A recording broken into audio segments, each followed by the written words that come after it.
Michael Miller, our first speaker, is with SUSE, and he is here to talk about service-oriented clouds and how they're responding to the requirements of lines of business in the enterprise. So welcome, Michael.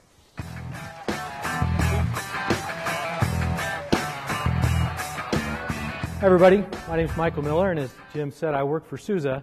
Before I get started, I'd just like to say how much I love my job for a couple of reasons. First of all, I get to come to events like this and hang out with all you guys, and I see some of my co-workers out there as well. Secondly, I get to run OpenSUSE as my primary operating system without having IT guys send me threatening emails or come and try to reformat my machines. And then third, I get to dive into really interesting technologies such as open source cloud. And that's really what I've been doing the most lately. I've been focusing on cloud as we build our SUSE Cloud solution, which I'm going to talk about a little bit more in a few minutes. But that's what's brought me here today to the very first Cloud Open Conference. So I'm really excited to be here. Thank you all for coming to this talk. Now, every major technology trend also brings with it a lot of promises. And that's certainly true of cloud computing, like many others. And as I've gone around to the enterprise customers that we have at SUSE and talked to them about their cloud projects and cloud plans, I've gathered information on what they think those promises are. And one of the things that I've heard very consistently from our enterprise customers is that most of their cloud deployments so far to date have been driven by the promise of reduced cost and increased savings. So they see the promise of cloud to give them increased automation and management efficiency, particularly in large-scale, highly virtualized environments. And that leads, of course, to cost savings. Now, to oversimplify this a little bit, you could think of that in some ways as virtualization 2.0. But I think that would really be a little bit too much of an oversimplification, because I think the promise of cloud is actually broader and deeper than that. In fact, I would argue that the promise of cloud is as much or more about the management of large-scale, highly available, elastic, virtualized environments and the business practices that are necessary to make that successful, as it is about virtualization technology by itself.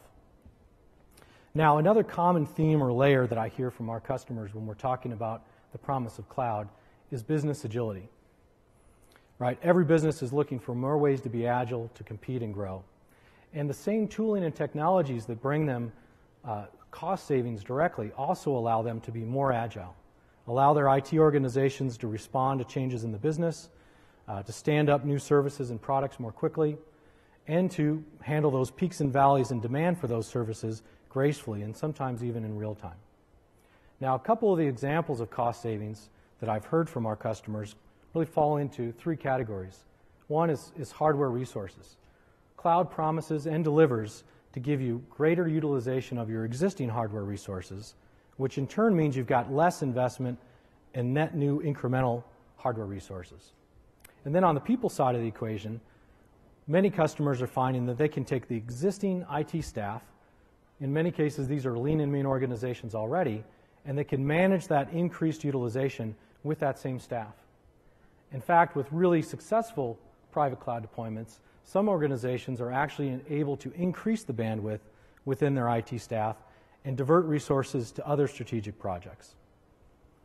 And then I also hear as a consistent theme, and this is really interesting because it brings together line of business and IT, the fact that they can now provide the line of business consumers of the IT infrastructure with technologies like self-service portal, showback or chargeback technologies, direct access to the services, and the visibility of the cost of those services, they can finally zero in on that very common and costly challenge of VM sprawl, which we see so often in less mature virtualization implementations. Now, before I go to the next slide, I wanted to do one little survey and see if anybody else out here is from the Pacific Northwest. Anybody from Seattle or north? Yep, I see a few of you. So you'll recognize this. This next slide, I love it because it reminds me of the view outside my home and office window.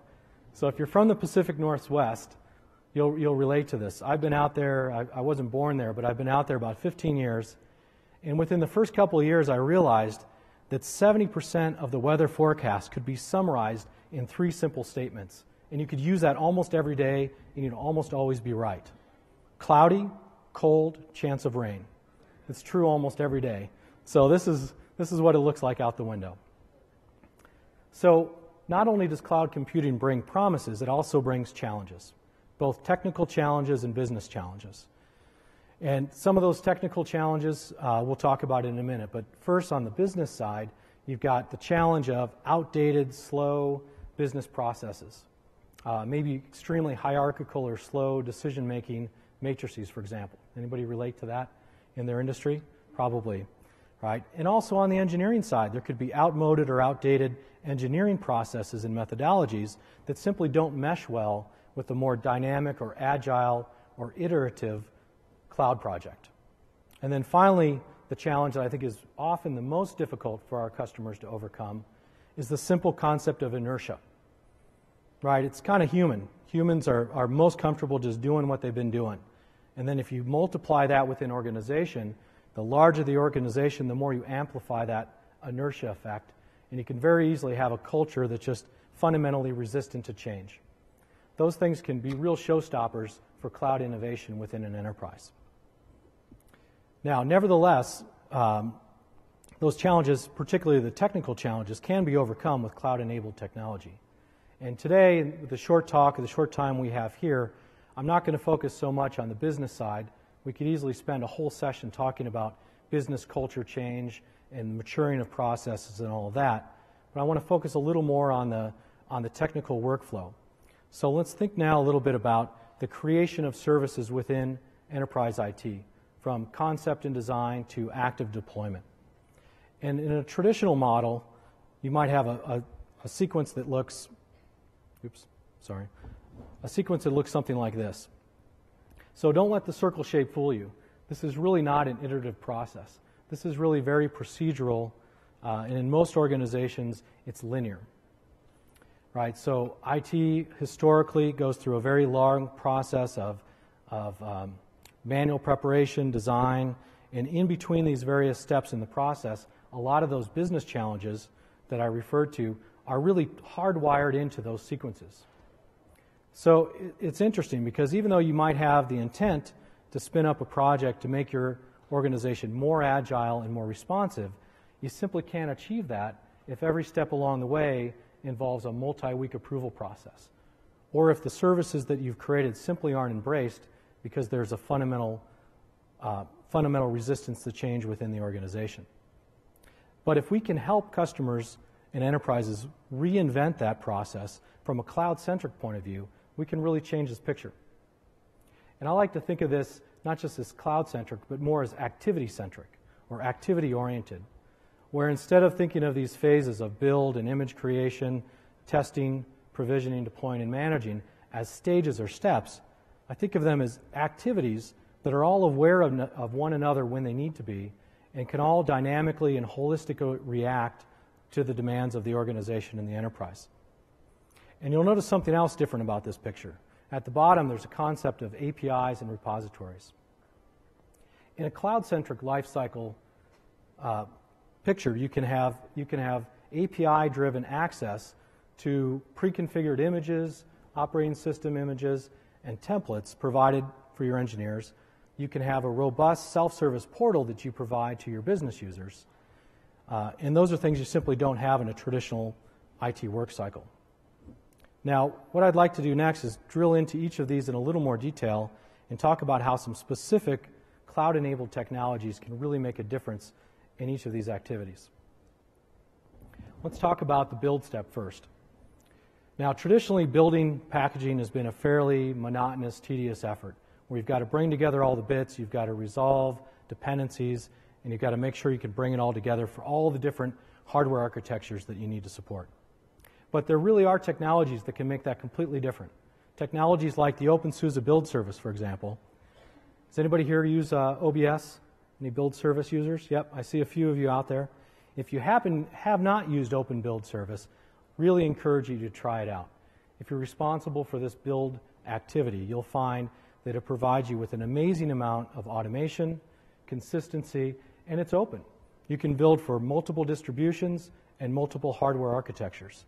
So check it out. You can go out to build.opensuse.org and you can learn all about it. Now, in the image creation process, there's also some game-changing technology that I really want to share with you that you might already know about. Typically, historically, in a more traditional process, image creation is also very time-consuming, very manual, and very constrained by the target technology or platform that you're going after. But technologies like SUSE Studio can completely change that. And I don't know, are there any SUSE Studio users out there? I see a couple of those. Okay. So if you haven't used SUSE Studio, again, this is about automating and creating a cloud, really building for the cloud. I encourage you to go out there and check it out at SUSEstudio.com. But what you can do, you can create a free account, and within minutes you can take a predefined template, you can add the packages and configurations that you need dynamically through a simple UI, and you can output for whatever platform or target environment you need, whether that's physical or virtual, whether that's public cloud, private cloud, or a hybrid scenario. You can create it once and deploy it anywhere. So that's a complete game changer in terms of image creation activity within a common workflow. Now this next one is kind of near and dear to me personally, cloud enabling testing and QA. Long ago, many years ago, early in my career, I was a QA engineer, and I would have killed to have cloud technology at my fingertips. I would have taken lives to be able to have what QA teams have today, right? Because I remember fighting and fighting to scratch together hardware, taking hardware out of people's cubes at night when they were gone to run automation tests, and then trying to put it back before they came in the next day. Right? And then when you're done with one test cycle, everybody wants your hardware because you're not using it, right? But then when you're ready for the next test cycle, try to go get it back. It's not so easy. So nowadays, QA and testing teams have the incredibly powerful resource to be able to spin up truly large-scale, realistic test environments in the cloud. They don't have to fight for hardware. They don't have to defend their hardware from others that are trying to take it. It's really changed the picture entirely. And there's also game-changing technology associated with deployment. And this one, again, I think is very interesting because it brings together line of business and IT. Self-service portal technology is a complete game changer in this whole picture. It really gets right in the middle of that age-old conflict and tension between the line of business and centralized IT. Line of business that needs it today, got to have these three features, I don't care about everything else, I'm going to build it myself because IT isn't going to give it to me fast enough. Right? Sounds familiar? IT thinking, hey, wait a minute, I've got clouds popping up all over in these different lines of businesses. I can't create a custom solution for every business user, and I can't support all these things, and I don't know if they're managed, if they're secure, if they're compliant. So that's a traditional conflict that's happening all the time. A true, well-provisioned self-service portal can really change that. Line of business users can get what they want when they want, and they can have customization along with it, and centralized IT can actually get out of the middle of all those activities and at the same time provide a consistent level of security, management, and monitoring. So it's a win-win for both sides. And it's an absolutely crucial element of streamlining and deploying and building a real cloud-centric solution.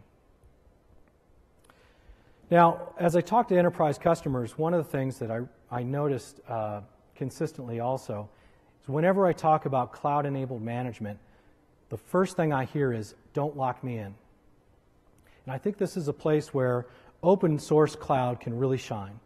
Enterprise customers want to have a blend of technologies and solutions that they can apply to their unique needs within their business. So, for example, they might use SUSE Manager to do their patching and updates, but they might want to also use RightScale or another technology for dynamic load balancing. They don't want to be locked in by a single vendor or single solution stack. Now, with all that as background, I want to actually share a really exciting announcement with all of you today. And we've been holding this announcement actually for this event. Today, we just released the very first SUSE Cloud product. This is our open source cloud infrastructure solution for enterprise private cloud. It just released today. We sent out a press release, I think, yesterday. And the bits, literally about an hour ago, hit the website. So you can go to SUSE.com now and download SUSE Cloud. This is a solution powered by OpenStack. that we've just brought to market. We're very excited about that. Now, the combination of SUSE Cloud combined with these technologies and best practices that we've been talking about really come together to form a cloud-centric lifecycle management scenario. And circling back, they really deliver on the question of, can we simplify traditional business processes? Can we overcome inertia and traditional methodologies and make a difference? And we say, yes, you can do that with SUSE Cloud. Now, I also want to step back and talk a little bit about the technology landscape and where we think things are going next. And, there's a common line of discussion that I have with customers and others in the technology industry about infrastructure as a service and platform as a service and the pros and cons and differences of each. And infrastructure as a service delivers really powerful fine-grained control and the ability to optimize for specific situations. Platform as a service delivers some great integration with development processes and the value and simplicity of prepackaged services. But I don't think it's an either-or scenario, or at least I don't think it's going to be that way for long. I think there's a convergence coming. And I think these two things are going to come together in ways that are very interesting. And the first signs of that, I think we can see already today in the public cloud. And let's use Amazon Web Services as an example. AWS provides some fundamental infrastructure capabilities like EC2 for dynamic CPU, S3 for storage. But it also delivers some very interesting prepackaged platform-oriented services like the AWS Relational Database, for example, or the Elastic Load Balancer. This is a very interesting convergence of classic infrastructure capabilities and platform as a service capabilities that are starting to come together. And I predict that the same convergence is going to be happening in the private cloud as well, within the enterprise. So our vision at SUSE is a service-centric cloud that is really architected for and optimized for this conversion, that allows private cloud within the enterprise to have the advantages of fine-grained control, optimization that they get from infrastructure, which right now is really the fundamental model, largely because it can handle legacy applications as well as new development, but it also gives them the dynamic speed and development integration that they can get with pre-configured services.